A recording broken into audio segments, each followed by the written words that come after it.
अगर आप इंटरनेट पर तेज तरीन फैलते मजहब को सर्च करें तो जवाब मिलता है इस्लाम।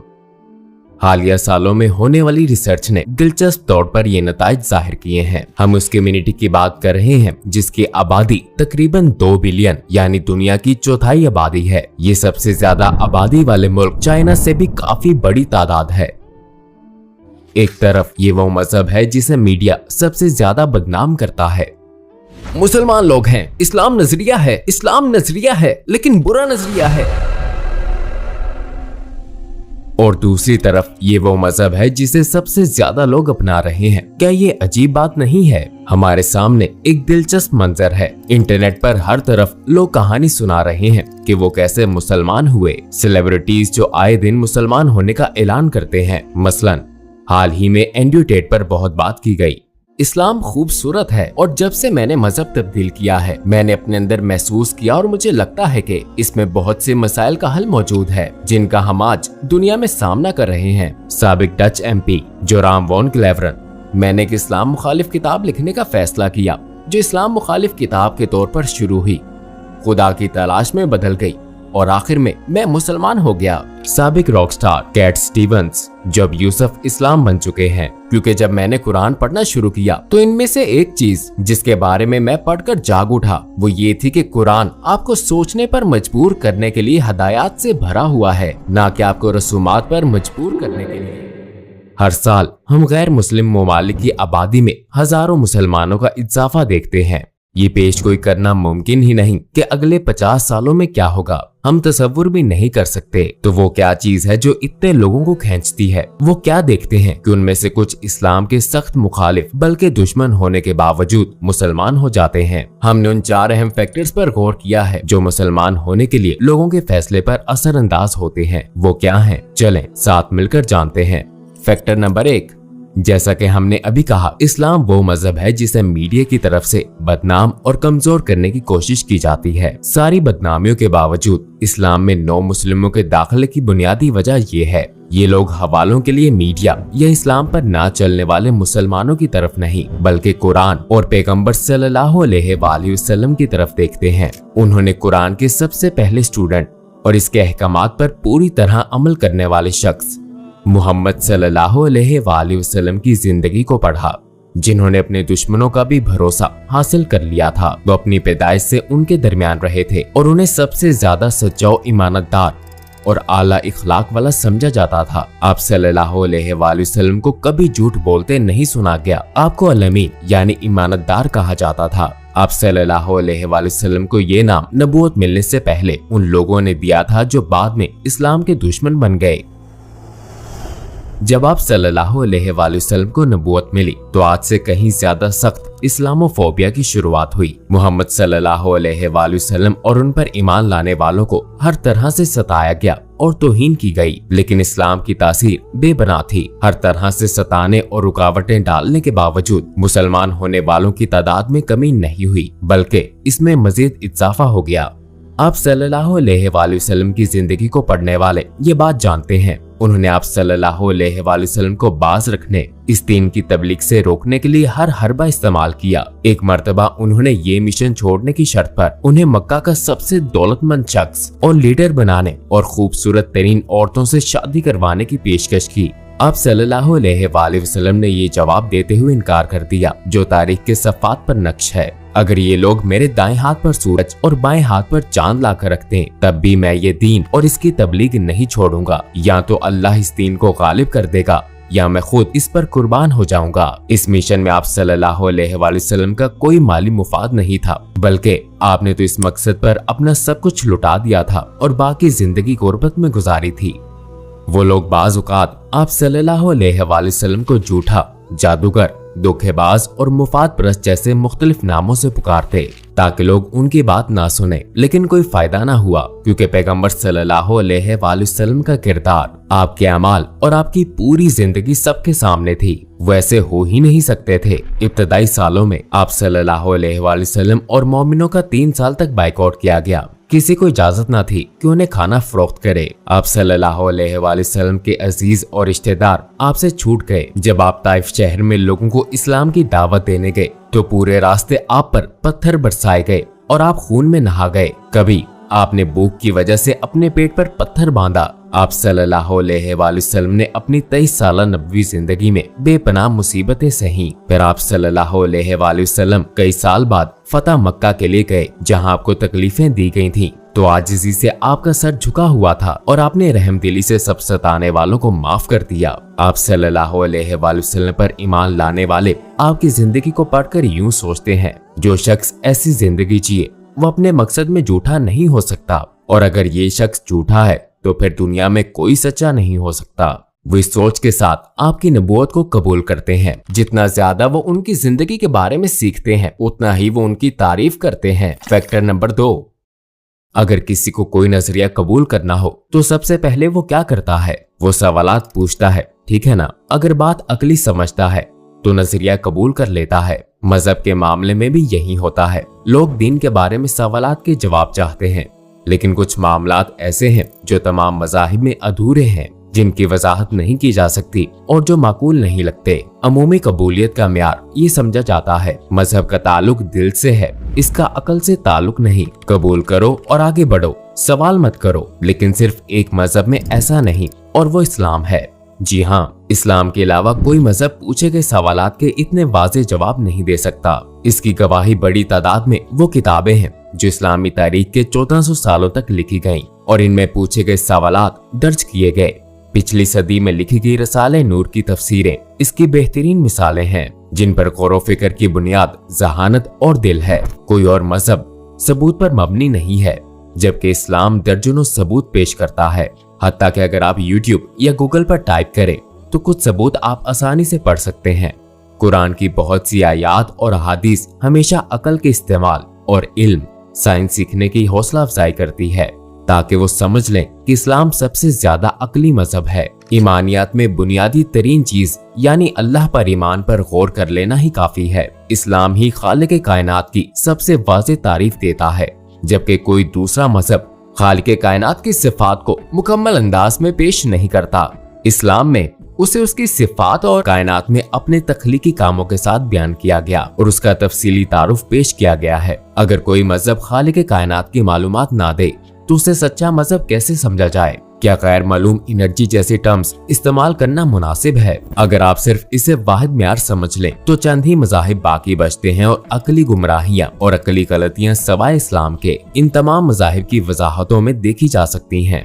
इस्लाम हमें खुदा की ये तारीफ देता है कि वो लामहदूद ताकत है और हर कमजोरी से पाक है। दूसरे अल्फाज में और मज़ाहिब के बरक्स इस्लाम अल्लाह पर ईमान के मामले में कोई गलती नहीं करता। ये हमेशा सबसे ज्यादा सही तारीफ पेश करता है। फिर हम कहते हैं, क्या ये मजहब वाकई आसमानी मजहब है? दूसरे अल्फाज में, क्या वो हस्ती जिसने कुरान में अपना तारुफ पेश किया है वो कायनात की खालिक हो सकती है? फैक्टर नंबर 3, एक और अहम वजह यह है कि 1400 साल पहले इस्लाम ने उन मसाइल के मुकम्मल हल पेश किए जिन्हें आज तक हल नहीं किया जा सका। हम 3 बुनियादी मिसालें देंगे। मसलन हमें लोगों के दरमियान इत्तेहाद और भाईचारे के शदीद मसाइल का सामना है। हत्ता कि अगर पिछली सदी में देखें तो हमें नस्ल परस्ती का मसला नजर आता है जो लाखों लोगों की मौत का सबब बना। ये हलाकतें आज भी जारी हैं। बहुत से नस्ली ग्रुप्स जैसे कि कू क्लैक्स क्लैन के कत्लेआम, जुल्म और जबर की कहानियां तारीखी रिकॉर्ड्स में मौजूद हैं। बाज़ औक़ात नस्ल प्रस्ती के ये इक़दाम रियासत जैसे कि नाजी जर्मनी और चाइना की तरफ से डायरेक्ट किए गए।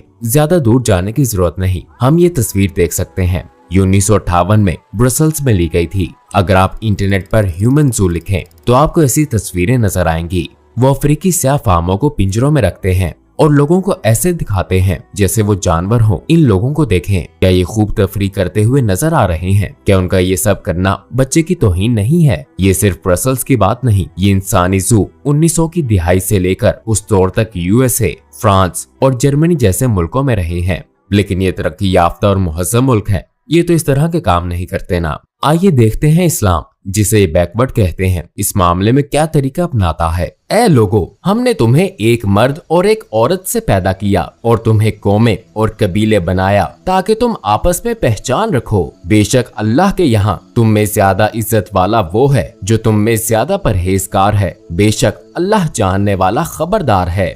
कुरान में ये कहा गया है कि बहुत सी मुख्तलिफ नस्लें पैदा की गईं ताकि ये एक दूसरे को पहचाने, ना कि एक दूसरे पर जुल्म करें। वो जो लोगों को नस्ल परस्ती की तरफ बुलाता है वो हम में से नहीं है। वो जो नस्ल परस्ती के लिए लड़ता है वो हम में से नहीं है। वो जो नस्ल परस्ती से मरता है वो हम में से नहीं है। हम एक मजहब का जिक्र कर रहे हैं जो ये बात कहता है। ये वो मजहब है जो किसी नस्ल को दूसरी पर तरजीह नहीं देता, जबकि यही गलती पूरी तारीख में दुनिया भर में देखी जा चुकी है। हर साल हज के जमाने में तमाम नस्लों, रंगों और जबानों के लोग किसी बड़ाई या दौलत के असर से बेनियाज एक जैसा लिबास पहने साथ मिलकर इबादत करते हैं। इस्लाम 1400 साल पहले ये वियन देता है जिसे आज की तहजीब अभी तक नहीं अपना सकी। एक और बड़ा मसला जिसका इस्लाम ने हल पेश किया वो भूख और गुर्बत है। इस्लाम इसका हल पेश करने के साथ साथ लोगों को इसका हुक्म भी देता है। ये अमीरों और गरीबों के दरमियान एक पुल बनाता है और इसे ज़कात, खैरात का नाम देता है। इस्लाम ने दौलतमंद के लिए एक खास हद बयान की है। जिस शख्स के पास इस हद से ज्यादा दौलत हो तो वो इसका 1/40 हिस्सा यानी 2.5% गरीबों को देता है, चाहे उसके पास कितनी ज्यादा दौलत हो। एक तरफ गरीबों की जरूरतें पूरी होती हैं और दूसरी तरफ भाईचारे का रिश्ता मजबूत होता है। दौलतमंद गरीब को हकारत से नहीं देख सकता या उससे दूर नहीं रह सकता और गरीब दौलतमंद के लिए हसद और कीने के जज्बात नहीं रख सकता, बल्कि एक दूसरे के करीब आते हैं जिससे माली मसाइल हल होते हैं और भाईचारा भी यकीनी बनता है। इसके अलावा तारीख में बहुत सी अहम मिसालें हैं। अनातोलियन सल्जूक रियासत रोम की सल्तनत सल्जूक के दौर में ज़कात के बहरी जहाज अफ्रीका भेजने पड़ते थे क्योंकि पूरे अनातोलिया में लोग इतने गरीब नहीं थे जिन्हें ज़कात दी जाती। जी हाँ, अफ्रीका जिसे इस्लाम दुश्मनों ने अपनी कॉलोनी बना लिया है। कुछ दूसरे मुल्क जहां इस्लाम पर बाकी अमल था, ज़कात देने के लिए दौलतमंदों के लिए कुछ अरसे बाद लोग ढूंढना मुश्किल हो जाता था क्योंकि ज़कात और खैरात से उनके दरमियान मालियाती फासला खत्म हो चुका था। ज़कात लेने वाला शख्स बाद में खुद ज़कात देने के काबिल बन जाता था। दूसरी तरफ जदीद कल्चर इस हवाले से एक अच्छा हल पेश नहीं कर सकता, बल्कि एक बड़ा फासला पैदा करता है जो सूदी निजाम से गरीब को मजीद गरीब और अमीर को मजीद अमीर बनाता है। सूदी यानी रिब्बा का निजाम लोगों से कहता है काम तुम करो और मैं काम किए बगैर तुम्हारी मेहनत के बल पर पैसे कमाऊंगा, मैं तुम्हें मुश्किलात से गुजारूंगा। सूद ने साल से अनगिनत जिंदगियां बर्बाद की हैं। इस्लाम ने 1400 साल पहले रिब्बा से मना करके ये मसला हल कर दिया था। हम ऐसी मजीद मिसालें दे सकते हैं। ये चीज भी इस्लाम को मुख्तलिफ और मुनफरिद बनाती है। क्या कोई और मजहब जिंदगी की इतनी हकीकतें बताता है? कोई ऐसा मामला नहीं जिस पर इस्लाम ने रहनुमाई ना की हो। ये दिमाग के साथ साथ दिलों को छूता है। ये खानदान के साथ साथ मुआशरे को भी मुतासिर करता है। दर हकीकत फैक्टर नंबर 4 बिल्कुल यही है। ये इबादत खानों की दीवारों में नहीं रहता। ये वो मजहब नहीं है जो सिर्फ दिलों में जिंदा रहे। ये पूरी दुनिया और जिंदगी के तमाम शोबों की बात करता है। ये भी एक बुनियादी नुक्ता है जो नौ मुस्लिमों की तवज्जो खींचता है। हम कुरान और पैगंबर सल्लल्लाहु अलैहि वसल्लम के अपने अल्फाज यानी हदीस में दर्जनों मुख्तलिफ मामलात पर सबक और मशवरे देखते हैं, और ये कोई सादा मशवरे नहीं जो वक्त के साथ साथ बेकार और पुराने हो जाएं। ये सब वो मशवरे हैं जो 1400 साल से फ्रेश और तरोताजा हैं, इस्तेमाल हो रहे हैं और इनकी जरूरत है। पैगंबर सल्लल्लाहु अलैहि वसल्लम सिर्फ इन्हें जबान से नहीं कहते, आप इन पर अमल करके मिसाल भी पेश करते हैं। आप कौन से शोबों में सबक देते हैं, क्यों ना चंद मिसालें देखें। इबादत के मामलात के अलावा तमाम कानूनी मामलात, रियासत चलाने के लिए मुकम्मल तफसीलात के साथ इल्म, साइंस और मंतक सीखना, तजारत और कॉमर्स, मईशत, रियासत, एडमिनिस्ट्रेशन और सफारतकारी, लोगों के साथ कम्युनिकेशन, मेहमान नवाजी, अच्छा पड़ोसी बनना, दोस्ती, रिश्तेदारों का ख्याल रखना, शादी और फैमिली के मामलात, बच्चों की परवरिश, यतीमों का तहफ़्फ़ुज़ और ख्याल रखना, गरीबों और जरूरतमंदों की मदद करना, मरीजों और उनकी मोटिवेशन का ख्याल रखना, जबान से पैदा होने वाले तमाम मसाइल का हल देना, लीडरशिप और टीम वर्क, हर लिहाज से सफाई सुथराई रखना, रूहानी तरक्की और बलूगत, तारीख और इसी के साथ साथ मुस्तकबिल के बारे में दी गई खबरें जो सच साबित हुई। हम दूसरे शोबे भी बयान कर सकते हैं।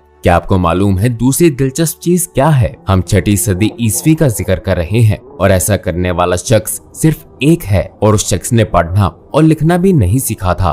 जिसकी गवाही उसके दोस्त और दुश्मन देते हैं। क्योंकि एक शख्स सिर्फ चंद शोबों में लोगों के लिए मॉडल हो सकता है, लिहाजा ये इंतहाई कमाल की बात है कि एक गैर पढ़ा लिखा शख्स इतने शोबों में मॉडल बन जाए और हर जमाने हर दौर के मामलात सुलझाए। इसीलिए मशहूर तारीखदान और एस्ट्रोफिजिसिस्ट माइकल हार्ट, जिसने the 100 A Ranking of the Most Influential Persons in History लिखी थी, अपनी किताब में पैगंबर मोहम्मद सल्लल्लाहु अलैहि वसल्लम को पहले नंबर पर रखता है। इसकी वजाहत करते हुए वो कहता है, दुनिया के सबसे बासर अफराद की फहरिस्त में सर फहरिस्त होने के लिए मोहम्मद का मेरा इंतखाब कुछ कारीन को हैरान कर सकता है और दूसरों की तरफ से सवाल किया जा सकता है, लेकिन तारीख में वो वाहिद आदमी है जो मजहबी और सेकुलर दोनों सतहों पर इंतहाई कामयाब रहे। ये वो चीज है जिसका मुशाहिदा नो मुस्लिम उनकी जिंदगी को पढ़ते हुए करते हैं। वो एक ऐसे मजहब को देखते हैं जो जिंदगी के हर पहलू पर बात करता है, जो सिर्फ दिल और इबादत गाह में जिंदा रहने वाला मजहब नहीं। और ये 1400 साल से अपनी ताजगी बरकरार रखकर अपनी यूनिवर्सल हैसियत दिखा चुका है। इसका मुशाहिदा करने वालों में से एक साबिक डच MP जोराम वॉन क्लेवरन भी हैं, जिनका हम इंटरव्यू ले चुके हैं। वो एक इस्लाम मुखालिफ किताब लिखना चाहते थे क्योंकि वो उसी इस्लाम को जानते थे जिसे मीडिया पेश करता है। जब उन्होंने इस्लाम पर तहकीक की तो उन पर हकीकतें खुलना शुरू हुई, जैसे कि 4 बुनियादी बातें जिनका हमने जिक्र किया। नतीजतन जो सफर इस्लाम मुखालिफ मकसद के साथ शुरू हुआ था वो मुसलमान हो जाने पर खत्म हुआ। ये सवाल का मुख्तसर जवाब है, लोग मुसलमान क्यों होते हैं? जैसे जैसे लोग रिसर्च करेंगे, पैगंबर मोहम्मद सल्लल्लाहु अलैहि वसल्लम की जिंदगी को पढ़ेंगे और जानेंगे कि उन्होंने इंसानियत को क्या दिया, तो इस्लाम कबूल करने वालों की तादाद और ज्यादा बढ़ेगी। जैसा कि एक अजीम इस्लामी स्कॉलर ने कहा था, उम्मीद का दामन थामे रखो, मुस्तकबिल के इनकलाबों में सबसे बुलंद आवाज इस्लाम की आवाज होगी।